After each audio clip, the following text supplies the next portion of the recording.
What's up, guys, and welcome to my channel, Lifestyle and Fashion Tea. Look, I got an update on the Robert Brooks case, and you know this is one of the cases that I'm following. This is about, if you haven't seen the video, it's about the man. He was in prison serving time, and the guards were supposed to be taking him to the hospital. Well, hunted child, while going to the hospital, they had beat him up, and they beat him up inside the hospital. I don't know why they thought that they weren't going to jail. Well, maybe it was because of the W privilege. I don't know. But anyway, there should be some more people going to jail too, because it was people that was watching and didn't do nothing. But anywho, here's my update. Stay tuned for the update.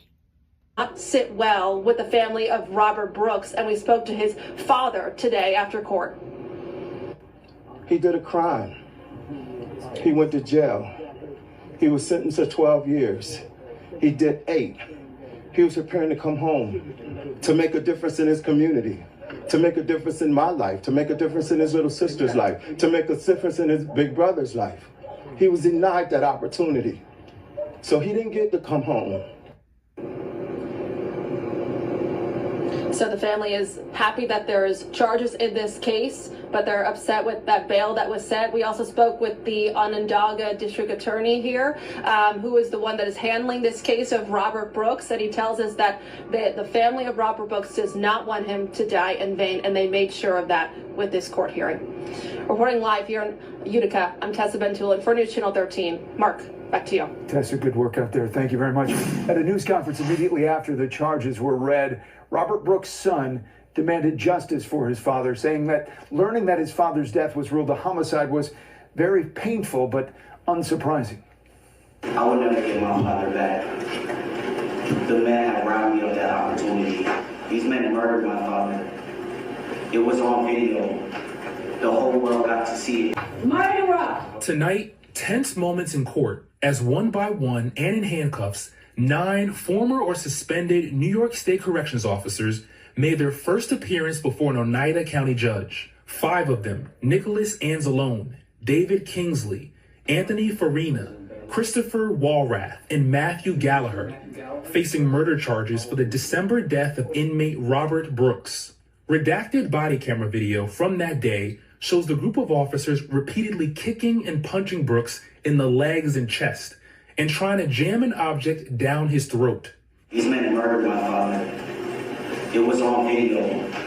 The whole world got to see it. The alleged murder happened inside a medical examination room at the Marcy Correctional Facility in upstate New York on December 9th of last year. Robert Brooks committed a crime. He was doing his time. He had a right to safety, to humanity. He was denied that.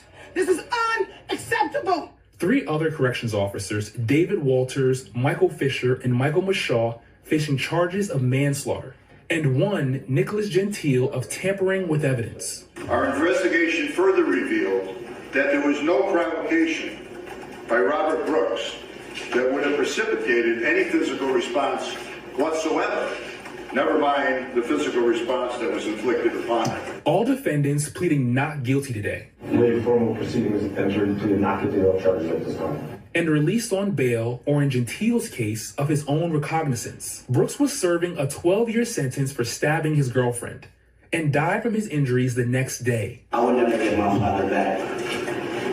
The man had robbed me of that opportunity. Robert Brooks' father, among those watching today from the courtroom. You marched him out. You let him go. My son didn't get that opportunity. My son didn't have a bail. And my son didn't have a murder charge.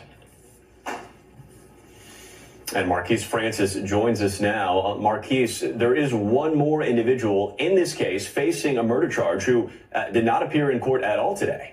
Yeah, that's right, Morgan. There's a 6th defendant, unnamed defendant, that was also charged with murder. And in fact, this person's name was redacted in the unsealed court documents that were revealed in court today. Now, what we did hear from the district attorney, this person was unable to surrender themselves today and appear in court, but they are not a flight risk. Even though we do not know their name, they are expected to appear before a judge in the near future. And we know you'll be watching all of it, Marquise. We think. Now, I put these few clips up here because I'm trying to figure out how they plead not guilty. All that looks guilty to me. All of it. Like, share, and subscribe. Let me know your thoughts. And where was the other person that was supposed to be there? Like, share, subscribe.